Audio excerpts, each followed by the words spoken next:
warahmatullahi wabarakatuh. A'udzu billahi minasy syaithanir rajim. Bismillahirrahmanirrahim.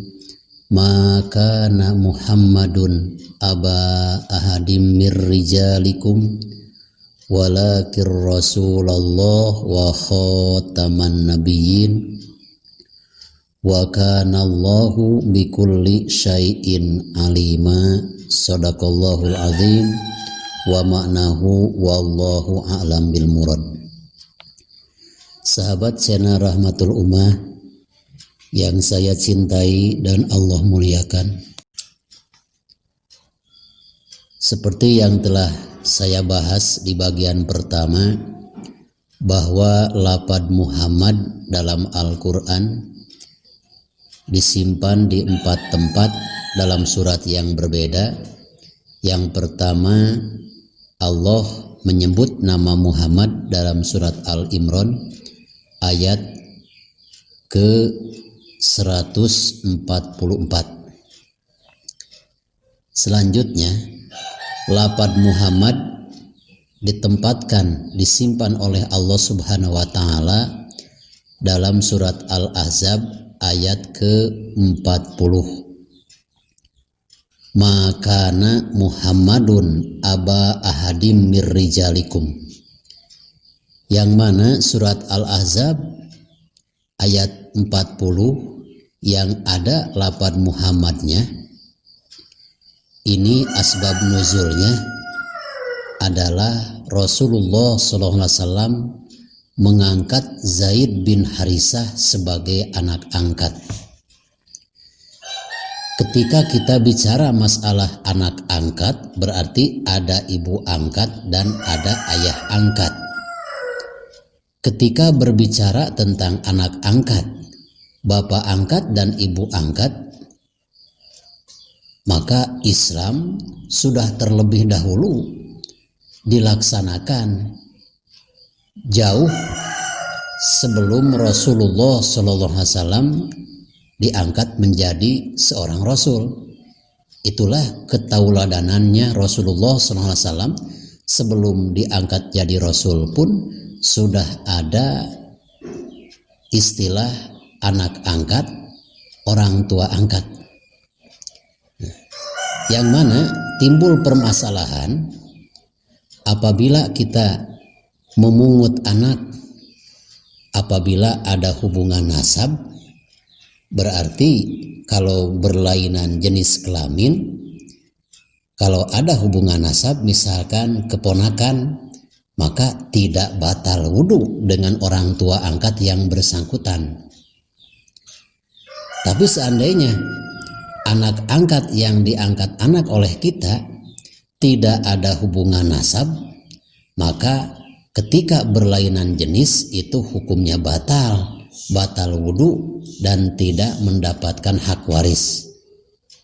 Misalkan ada ibu-ibu atau bapak-bapak yang sudah lama merindukan kelahiran anak karena sudah puluhan tahun berumah tangga, tidak dikaruniai seorang anak pun oleh Allah Subhanahu wa taala. Sehingga kedua pasangan ini memungut anak atau mengadopsi anak dengan harapan bisa dikaruniai anak oleh Allah Subhanahu wa taala. Maka kadang-kadang kita mengadopsi dari rumah sakit, mengadopsi misalkan dari panti asuhan. Ketika anak tersebut istilahnya tidak diketahui siapa orang tua anak tersebut yang kita angkat, maka kalau anak perempuan tersebut misalkan yang kita angkat sebagai anak, maka hati-hati ketika dewasa berarti dengan ayah angkatnya itu batal wudhu. Begitupun sebaliknya, kalau pasangan suami istri mengangkat anak dari panti asuhan maupun dari rumah sakit misalkan, sehingga tidak diketahui dari mana asal anak angkat tersebut. Maka ketika anak angkatnya laki-laki, ingat, kalau sudah dewasa berarti menimbulkan batal wudhu bersentuhan kulit dengan ibu angkatnya. Dan ketika ibu dan ayah angkatnya meninggal dunia, maka anak angkat tersebut tidak mendapatkan hak waris. Adapun misalkan kalau seorang ayah angkat dan ibu angkat setelah memungut anak yang disebut dalam Islam adalah tabana, terus mempunyai beberapa orang anak, sedangkan ibu dan ayah angkat ini mau memberikan sesuatu kepada anak angkatnya, walaupun dalam hukum waris tidak ada untuk menerima waris. Berarti ini salah satu jalan keluarnya dengan cara hibat. Dipanggillah ahli waris anak-anak kandungnya. Setelah minta izin kepada anak-anak kandungnya, bapak ini akan memberikan misalkan sepertiga, jangan lebih daripada sepertiga. Kalau kita misalkan mau hibat atau mau wasiat, nah, bapak akan memberikan sepertiga harta ini untuk kakak angkat kalian. Nah, itu diperbolehkan. Selanjutnya, masalah anak angkat ini, Rasulullah SAW mengangkat seorang Zaid bin Harisah, karena memang dulu Zaid bin Harisah itu adalah seorang abid. Nah, dipungut oleh Rasulullah SAW ketika beliau belum diangkat menjadi seorang nabi. Nah, akhirnya setelah dewasa, Zaid bin Harisah yang diangkat putra oleh Rasul, sehingga namanya pun diganti oleh Rasul Zaid bin Muhammad, padahal itu bukan asli anak kandung Rasul. Karena apa? Anak kandung Rasulullah SAW berjumlah 7 orang, 3 orang pria dan 4 orang perempuan.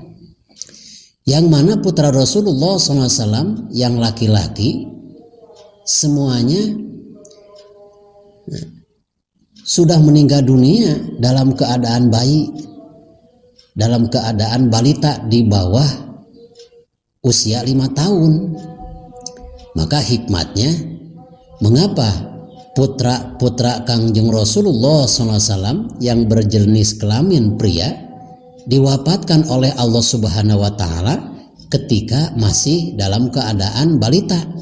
Hikmatnya, biasanya kalau seorang ayahnya nabi, berarti anak laki-lakinya pun biasanya akan menjadi seorang nabi. Sedangkan tidak mungkin ada nabi lagi setelah baginda Rasulullah SAW, maka putra Rasulullah SAW seluruhnya yang pria ini diwafatkan oleh Allah Subhanahu wa Ta'ala dalam keadaan balita. Jadi yang tinggal bersama Rasulullah SAW, walaupun namanya telah diganti, asalnya Zaid bin Harisah, karena diangkat anak oleh Rasulullah menjadi Zaid bin Muhammad.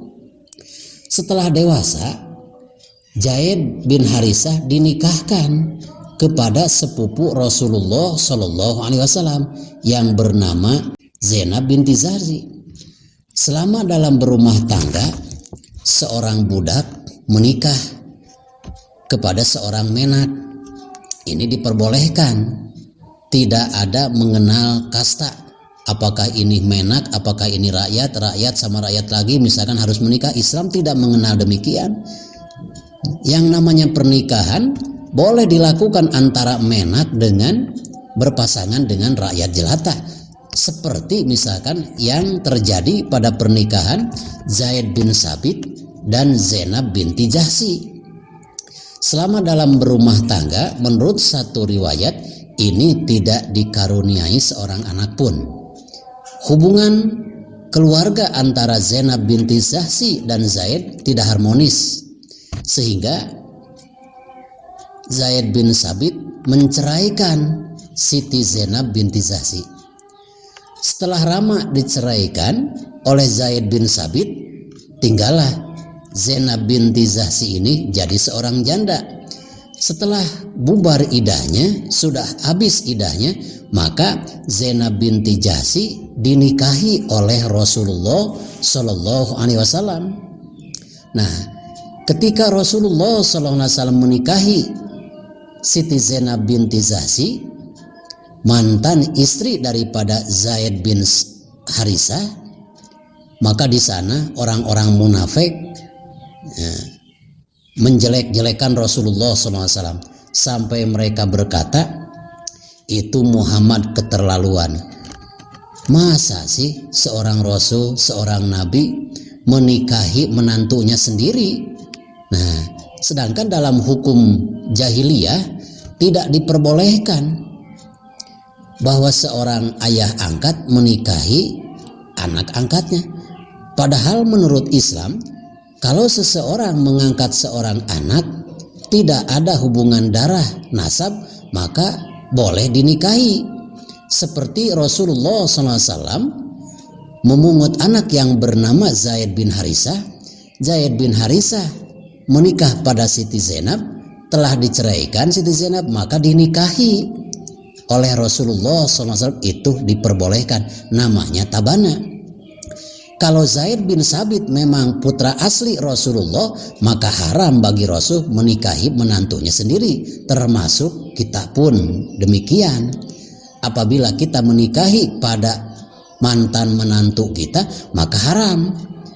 Kalau mantan Zaid bin Harisah, yaitu Siti Zainab, dinikahi oleh Rasulullah SAW, itu diperbolehkan. Karena apa? Zaid bin Harisah tidak ada hubungan darah dengan Rasulullah SAW. Itulah intisari daripada lafaz Muhammad yang terkandung dalam surat Al-Ahzab ayat ke-40 yang menerangkan tentang anak angkat dan ayah angkat. Mudah-mudahan di waktu-waktu yang lain kita bisa dipertemukan dengan bahasan-bahasan yang berbeda. Wassalamualaikum warahmatullahi wabarakatuh.